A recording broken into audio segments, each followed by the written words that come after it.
মিলাইলাম। যখন ক্যামেরাম্যানের সাথে মিলে দিছে না, তখন আমি তো দাঁড়াইছি, যে আপনার সাথে কিন্তু ওখানে মিলেছি। তারেক রহমান বলছে। তারেক রহমানের সঙ্গে হ্যান্ডশেক করার অভিজ্ঞতা শেয়ার করছিলেন আমার সহকর্মী senior camera person Jahangir Alam ভাই। তারেক রহমান যে আসলেই ওনার সাথে কি আচরণ তখন করেছিলেন সেটার আমি ভিডিওটি খোঁজ করে পেয়েছি। উনি যেটুকু বলেছেন তার চেয়ে বেশি আসলে ভালো লাগবে।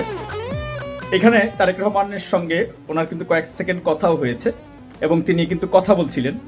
আর শেষের দিকে খেয়াল করুন, জাহাঙ্গীর আলমের ওনার ঘাড়ে মানে পিঠে হাতে হাত দিয়ে ওনাকে স্নেহ দিয়ে বা ভালোবাসা দিয়ে এরপরে কিন্তু তারেক রহমান ওখান থেকে বিদায় নিয়েছেন।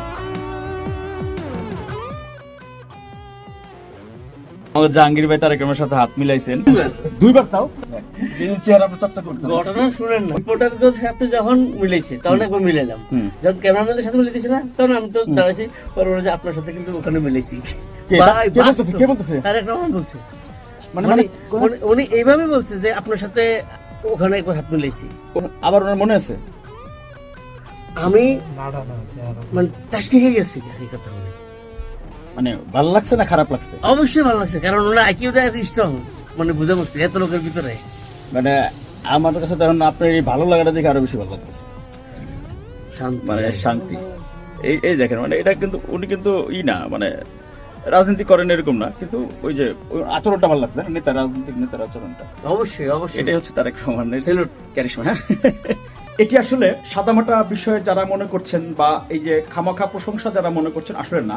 আমরা যারা টেলিভিশন সাংবাদিকতা করি, আমাদের যারা ক্যামেরা পার্সন ভাইয়েরা, তাদের পরিশ্রম, তাদের ভূমিকা আমাদের সাথে রিপোর্টিং এর ক্ষেত্রে একটি রিপোর্ট সুন্দর হওয়ার জন্য ক্যামেরা পার্সনদের অবদান, তাদের ভূমিকা, তাদের ঝুঁকি অনেকেই বলে না। এটি আমরা যারা কাজ করি, আমরা যারা এটা বুঝি, উপলব্ধি করি, তারা বুঝতে পারছি যে তারেক রহমান ক্যামেরা পার্সনদের কাছে নিজে হেঁটে হেঁটে গিয়ে প্রত্যেকের সাথে কুশল বিনিময় যে করেছেন, এটি কোনো সাদামাটা বিষয় না, এটি কোনো প্রশংসা করার বিষয় না। এটি আসলে কোনো গতানুগতিক রাজনৈতিক দৃষ্টিভঙ্গির মানুষ যারা আছেন তারা এটি বুঝতে পারবেন না। এটি ক্যামেরা পার্সন ভাইরা যদি ওনাদের অনুভূতি আমি নিতে পারতাম, এই এক জাহাঙ্গীর আলমেরটা হয়তো আমি শেয়ার করেছি, কিন্তু অন্য সবার অভিব্যক্তি হয়তো আরো ভিন্ন ভিন্ন হবে।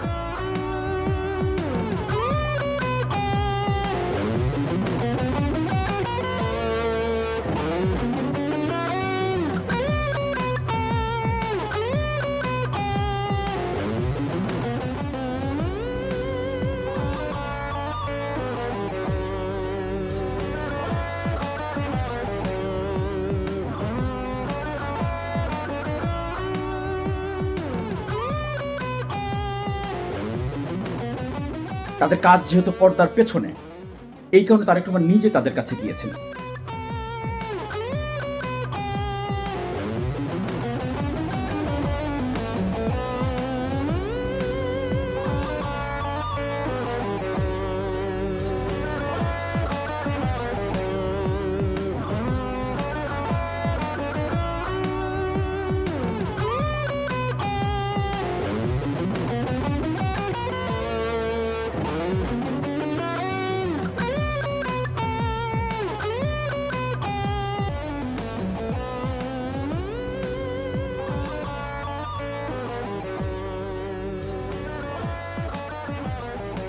আমি একজন গণমাধ্যম কর্মী হিসেবে তারেক রহমানের এই মানসিকতা এবং এই ব্যক্তিত্ব এবং এই চিন্তা ভাবনা এবং ওনার এই যে ভূমিকা তিনি রাখেন, এটি নিশ্চয়ই আমাদের গণমাধ্যম কর্মীরা যে কেউ সে তারেক রহমানকে পছন্দ করেন বা না করেন, তার এই কাজটা অন্ততপক্ষে সবাই প্রশংসা করবেন, এইটুকু আমি একেবারে গ্যারান্টি দিয়ে বলতে পারি।